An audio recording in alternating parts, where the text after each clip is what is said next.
Hello guys, ఎలా ఉన్నారు? నా పేరు ఒలి. నేను ఎన్ఐసిటీలో గుంటూరు డిస్టిక్ లో డిఎం గా చేస్తున్నాను అనమాట. ఈ వీడియోది ఏంటంటే మనకి అకౌంట్ ఓపెనింగ్ ద్వారా ఎంత ప్రాఫిట్ వస్తుంది, అసలు అకౌంట్ ఓపెనింగ్ చేస్తే మనకి ఏంటి బెనిఫిట్స్ అనేది కూడా మొత్తం కూడా వివరిస్తాను. ప్రతి ఒక్కరు కూడా ఈ ఫార్మెట్ ఫాలో అయిపోతే మనకి మంచి రిటర్న్స్ మన సిఎస్పి ద్వారా కమిషన్ తీసుకోవచ్చు అనమాట. చాలా ఈజీ మెథడ్ అనమాట. ఈజీగా ఫాలో అప్ అవ్వండి. ఫస్ట్ ఆఫ్ ఆల్ గా అకౌంట్ ఓపెన్ చేసేటప్పుడు చాలా మంది కూడా నేను గమనించింది ఏంటంటే జీరో అకౌంట్ అంటున్నారు. ఫస్ట్ ఆఫ్ ఆల్ గా జీరో అకౌంట్ అని ఎవరికి చెప్పమాకండి. Gas account, zero account, function account, అలానే శాలరీ అకౌంట్, అలానే ఇంకా ఇంకా చాలా మంది కూడా చాలా రకాలుగా చెప్తున్నారు. సో అలాంటి అకౌంట్స్ ఏముండదు. ఉన్నది ఒకటల్లా సేవింగ్ అకౌంట్, పిఎంజేడీవై అకౌంట్ అని చెప్పండి. జీరో బ్యాలెన్స్ అంటే మళ్ళీ ఛార్జెస్ ఎందుకు తీసుకుంటారని చెప్పి మీకే రైట్ చేస్తారనమాట. ఫస్ట్ ఆఫ్ ఆల్ గా జీరో అకౌంట్ అనేది మీరు ఎక్కడ చెప్పొద్దు అనమాట. పిఎంజేడీవై ప్రధాన మంత్రి అకౌంట్ అని చెప్పి ఏదో ఒకటి చెప్పండి, లేదంటే సేవింగ్ అకౌంట్ అని చెప్పిన పెద్ద ప్రాబ్లం లేదు. దానికి మనకి ఈక్వల్ సేమ్ ఏంటంటే దానికి చెక్ బుక్ ఒకటి వస్తుంది. బ్యాంక్ లో ఓపెన్ చేసిన అకౌంట్ ఏంటంటే చెక్ బుక్ వస్తుంది. మనం ఓపెన్ చేసే అకౌంట్ ఏంటంటే చెక్ బుక్ రాదు. కొన్ని ఉంటాయి, లిమిట్స్ అనేది ఉంటాయి. 30,000 ఇలా ఉంటుంది. దాన్ని కూడా నేను ఎక్స్ప్లెయిన్ చేస్తాను. ఫస్ట్ ఆఫ్ ఆల్ గా ఒక అకౌంట్ ఓపెన్ చేస్తే మనకి ఎంత ప్రాఫిట్ వస్తుంది అనేది చూద్దాం. ఏ ఏ పారామీటర్స్ లో చేస్తే మనకి అకౌంట్ ద్వారా మనకి మంచి ప్రాఫిట్స్ వస్తాయి, ఆ రిటర్న్స్ అన్ని కూడా మనం మంత్ ఎండింగ్ లో చూసుకోవచ్చు. ఈ అకౌంట్ ఓపెనింగ్ లో ఏదైనా ఎర్రర్ వస్తే మనకి ఒక టెక్నికల్ టీం ఉందండి హైదరాబాద్ లో అవుతున్నాయి. ఫస్ట్ ఆఫ్ ఆల్ గా ఒక అకౌంట్ ఓపెనింగ్ చేస్తే మనకి ఎంత ప్రాఫిట్ వస్తుంది అనేది ఈ వీడియో అనమాట. వీడియో చూసి మీ ఫ్రెండ్స్ కి అలానే మోర్ దెన్ నియర్ బై ఉన్న సిఎస్పీ కూడా షేర్ చేయండి. ఫస్ట్ ఆఫ్ ఆల్ గా మన ఛానల్ సబ్స్క్రైబ్ చేసుకోకపోతే మన ఛానల్ సబ్స్క్రైబ్ చేసుకోండి. వలీ ఫుటేజ్.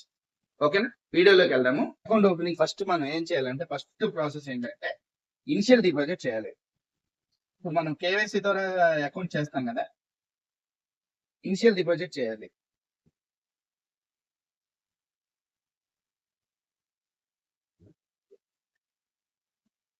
ఇనిషియల్ డిపాజిట్ చేయాలి. ఎంత చేయాలి? నేను బ్యాంక్ లోనే 3,000 పెట్టి ఓపెన్ చేస్తున్నానండి. మనం 1,000 రూపాయలు పెట్టి ఓపెన్ చేసుకోలేమో చెప్పండి. చెప్పండి, మినిమం జీరో బ్యాలెన్స్ తో లేదండి 1,000 రూపాయలు అయితే డిపాజిట్ చేయాలని చెప్పి కంపల్సరీ చెప్పండి. సో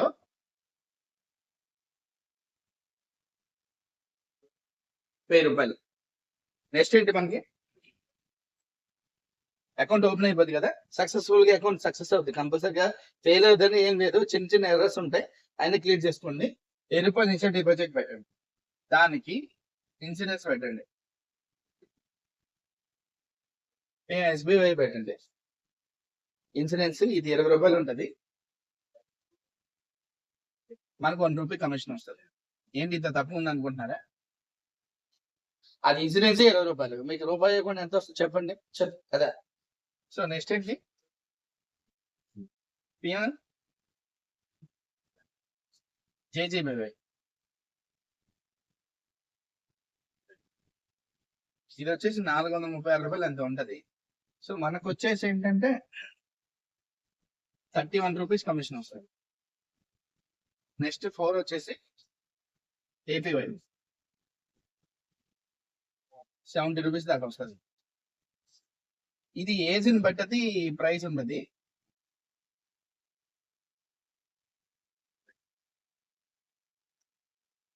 ఇది కంపల్సరీగా పెట్టుకోవాలి మీరు. మాకెందుకు సార్ ఇన్సూరెన్స్ అంటారు, వద్దన్నా సరే మీరు పెట్టాలి.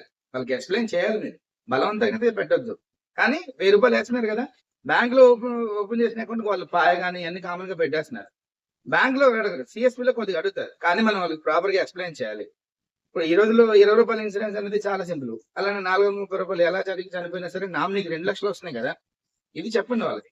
ఏపీ అనేది మనం క్లోజ్ చేసుకోవచ్చు. వాళ్ళకి వద్దన్నా సరే ముందు మన అకౌంట్ ఓపెన్ చేసిన తర్వాత ఏపీ అనేది పెట్టండి. 2-3 నెలల తర్వాత మేము క్లోజ్ చేస్తామని చెప్పి ఏదో ఒకటి వాళ్ళకి కొంచెం ఎక్స్ప్లెయిన్ చేయండి. ఓకేనా. నెక్స్ట్ ఏంటి, మనకి ఇక్కడ చూసుకోవాల్సిన మోస్ట్ ఆఫ్ ఏంటంటే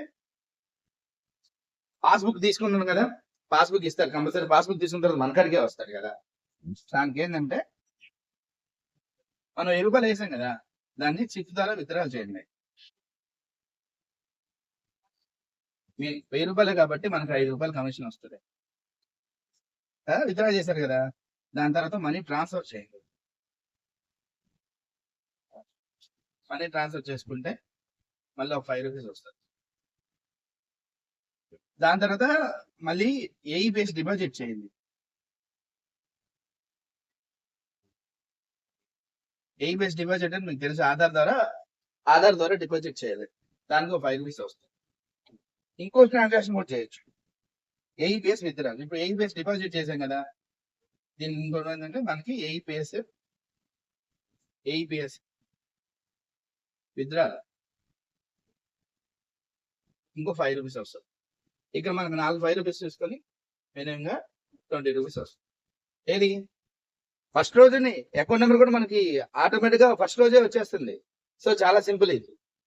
సో 5 రూపీస్ 100 రూపాయలు. దీనికి ఏంటంటే మనకి ఇనిషియల్ డిపాజిట్ కి 50 రూపీస్ వస్తుంది. ఇంకా చెప్పలేదు, 50 రూపీస్ వస్తుంది.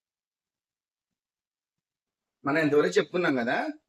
నెక్స్ట్ ఏంటంటే మనకి ఇక్కడ 50 and 32 70 and 20 రూపీస్ కదా. మనకి 5th పాయింట్ వచ్చేసి ఏంటంటే మనకి ఆర్టీ సర్వీస్ ఏదైతే చేయండి, ఆర్టీ డిపాజిట్ లేదు, ఆర్టీ డిపాజిట్ కానీ లేదంటే సరే ఆర్టీ డిపాజిట్ 10 రూపాయలు వేసుకోండి. ఆర్టీ డిపాజిట్ లేదా గ్రీన్ పిన్ జనరేషన్ పెట్టు. Green pin generation 10 rupees. మనకి ఇక్కడికే 180 రూపీస్ వచ్చాయి చూడండి. 50 అవుతుంది, 82 అన్న 70, ఇప్పుడు 90 వచ్చేసి 100 వచ్చేసి 180. సో టోటల్ ఒకసారి చూద్దాము. 50 ఇక్కడ నుంచి 10 30 40 110, సో 180. మనకి ఇంకో పాయింట్ నేను ఇక్కడ రాలేదు, 182. ఫర్ సపోజ్ మనకి ఏంటంటే ఇక్కడ చూసారు కదా, మనకి 4 ట్రాన్సాక్షన్ చేస్తున్నాం కదా. ఫస్ట్ ఏం చేస్తున్నాం, మనం ఇనిషియల్ డిపాజిట్ చేస్తాం, దానికి షిఫ్ట్ విత్డ్రాల్ చేయండి, ఒక ట్రాన్సాక్షన్ 5 రూపీస్ వస్తాయి. విత్డ్రాల్ చేసిన అమౌంట్ ఏంటంటే మనీ ట్రాన్స్ఫర్ చేయండి, దానికి 5 రూపీస్ వస్తాయి. మనీ ట్రాన్స్ఫర్ చేసిన అమౌంట్ ఏం చేస్తారంటే ఏఈ బేస్ విత్డ్రాల్ చేయండి, దానికి 5 రూపీస్ వస్తాయి. దాని తర్వాత మళ్ళీ ఏఈ బేస్ డిపాజిట్ చేయండి, దానికి 5 రూపీస్ వస్తాయి. సో ఇక్కడ 4 ట్రాన్సాక్షన్ 20 రూపీస్ వస్తున్నాయి కదా. మీరేం చేస్తారంటే మీ ఇనిషియల్ డిపాజిట్ చేసిన తర్వాత పాస్బుక్ మీరే తీసుకొస్తున్నారు కాబట్టి, లేదా కస్టమర్ తీసుకొని రమ్మని చెప్పిన తర్వాత ఏం చేస్తారంటే మనం ఇనిషియల్ డిపాజిట్ చేసిన అమౌంట్ ని విత్డ్రాల్ చేయండి. మనకు 500 రూపీస్ ఇక్కడ కట్ అయిపోతే, సపోజ్ మనం పేఎం చేసిపో ఇవన్నీ వేస్తున్నాం కదా, ఒకసారి పాస్బుక్ ప్రింట్ అయ్యింది. నెక్స్ట్ మనం విత్డ్రాల్ చేస్తాం, రిమైనింగ్ అమౌంట్ విత్డ్రాల్ చేస్తాం కదా, విత్డ్రాల్ చేస్తాం కదా, దానికి ఒకసారి ప్రింట్ అయ్యింది. సో అంతవరకు అవైలబుల్. దాని తర్వాత ఏం చేస్తున్నాం, మళ్ళీ మనం ఏఈ బేస్ డిపాజిట్ చేస్తున్నాం, మళ్ళీ ఏఈ బేస్ విత్డ్రాల్ చేస్తున్నాం కదా. ఏదైనా సరే 4 ట్రాన్సాక్షన్స్ ఓపెన్ చేసిన రోజే చేయొచ్చు, లేదంటే నెక్స్ట్ డే చేయొచ్చు. ఫైనల్ గా ఏంటంటే చేసుకోవచ్చు కదా. ఇక్కడ 190 రూపీస్ వస్తుంది. ఇక్కడ మనకి ఫైనల్ గా ఏంటంటే ఇక్కడ మనకి పాస్బుక్ ప్రింటింగ్. 7th పాయింట్ వచ్చేసి ఏంటంటే మనకి ప్రింటింగ్, పాస్బుక్ ప్రింటింగ్.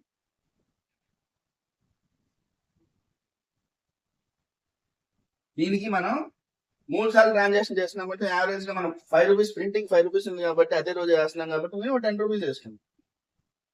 ఇక్కడ అంతా చూసుకుంటే మనకి 202 రూపీస్ వస్తుంది. ఎంత ఇక్కడ మనకి 202 రూపీస్ వస్తుంది కదా. ఈ 202 రూపీస్ నేను ఎందుకంటే ఈ క్లీన్ ప్రింట్ జనరేషన్ ఒక్కోసారి అవ్వట్లేదు. అలానే ఆర్టీ కూడా చాలా మంది ఇప్పటికే మనం ఇన్సూరెన్స్ పెట్టాం కాబట్టి ఆర్టీ మళ్ళీ ఏంటంటే ఆర్టీ అంటే ఏంటంటే సెక్యూరిటీ డిపాజిట్ అనమాట. అంటే ఫర్ సపోజ్ ఆర్టీ మిస్ అయినా గ్రీన్ ప్రింట్ జనరేషన్, ఎందుకంటే అకౌంట్ ఓపెన్ చేసినామా నేను పిన్ ఏటీఎం కార్డ్ రాదు కాబట్టి ఒక 1 వీక్ టైం పడుతుంది కాబట్టి పిన్ జనరేషన్ చేయలేం. సో వచ్చిన తర్వాత పిన్ జనరేషన్ చేసుకుంటే 10 రూపాయలు వస్తాయి. అలానే ఆర్టీ ట్రై చేయండి. అలానే మనకి ఏంటంటే పాస్బుక్ ప్రింటింగ్ అనేది కంపల్సరీగా చేయండి. మనం 3 సార్లు అక్కడే చేయొచ్చు. సో ఒకసారి మనకి అమౌంట్ ఇవ్వకపోయినా 2 సార్లు అనేది పక్కా వస్తాయి, 10 రూపాయలు వస్తాయి. సో ఫైనల్ గా ఏంటంటే మనకు ఒక 50 రూపాయలు కేవైసీ ద్వారా వస్తుంది, అలానే పిఎస్బిఐ ద్వారా 32 రూపాయలు వస్తుంది, అలానే ఏపీఐ ద్వారా 70 రూపాయలు వస్తుంది. అలానే మనకి ఇక్కడ 4 ట్రాన్సాక్షన్ చేసాం కదా. ఫస్ట్ మన ఇనిషియల్ డిపాజిట్ ఇక్కడ మనం ఇనిషియల్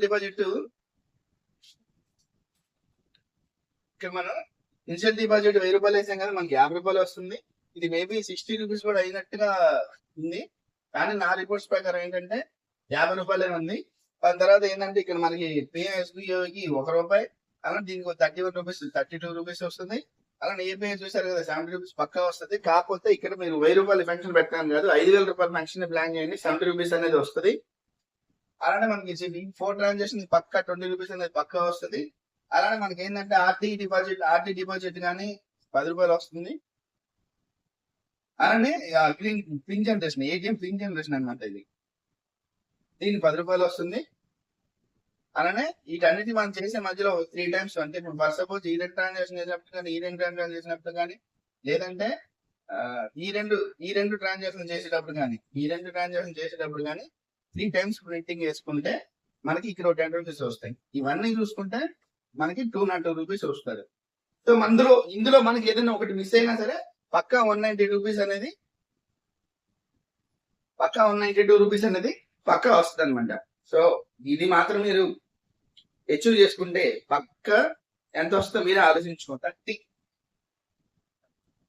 మనం కానీ ఒక 30 అకౌంట్లు ప్లాన్ చేసుకుంటే మనకి ఎంత వస్తుంది? మన లెక్క ప్రకారం ఏంటంటే 192 ఒకటి మిస్ అయినా సరే 192 రూపీస్ అనేది వస్తుంది. కాబట్టి మనకి 5,760 రూపాయలు అనేది వస్తుంది.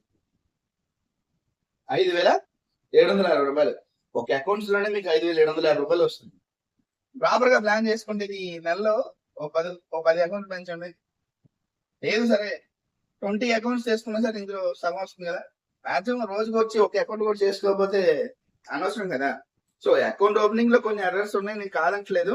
ఇవన్నీ కూడా మనకి టెక్నికల్ టీం ఉంది కాబట్టి ఏదైనా ఎర్రర్ వస్తాయమని రైస్ చేయండి, దాన్ని మేము సాల్వ్ చేయడానికి ప్రయత్నిస్తాము. అలానే సో ఫైనల్ ఏంటంటే మీరు ఒక్కో బీసీ ప్రతి బీసీ కూడా మినిమం గా 200 అకౌంట్లు మెయింటైన్ చేస్తే మనకి యావరేజ్ బ్యాలెన్స్ అనేది పక్కా వస్తుంది. ఈ 200 కి మళ్ళీ యావరేజ్ బ్యాలెన్స్ మనకు 2,000 రూపాయలు రావచ్చు, 1,000 రూపాయలు రావచ్చు. అలా సపోజ్ ఒక బీసీ 500 అకౌంట్లు పెట్టుకుందాం అనుకున్నాం. ప్రతి బీసీ కూడా వాళ్ళు యావరేజ్ బ్యాలెన్స్ అనేది 2,500 మెయింటైన్ చేయాలి.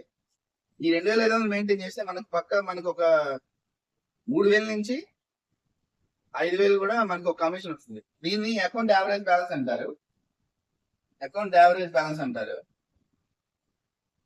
ఇది పక్క మంత్ ఎండింగ్ లో వస్తుంది మనకి. ఇప్పుడు మనకి మంత్ ఎండింగ్ లో వస్తుంది.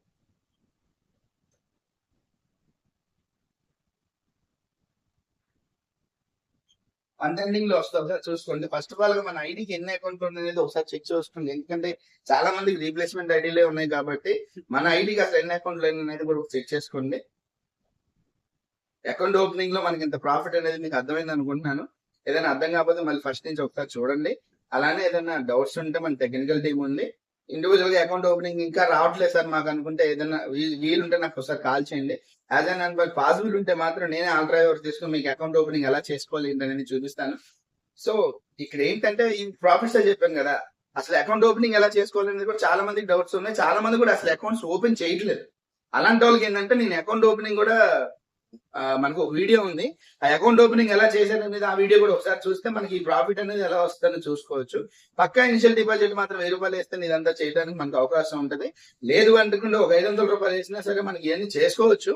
బట్ ఏంటంటే ఇప్పుడు 50 రూపాయలు వచ్చింది కదా, మనకి 30 రూపీస్ నుంచి 50 రూపీస్ వస్తుంది.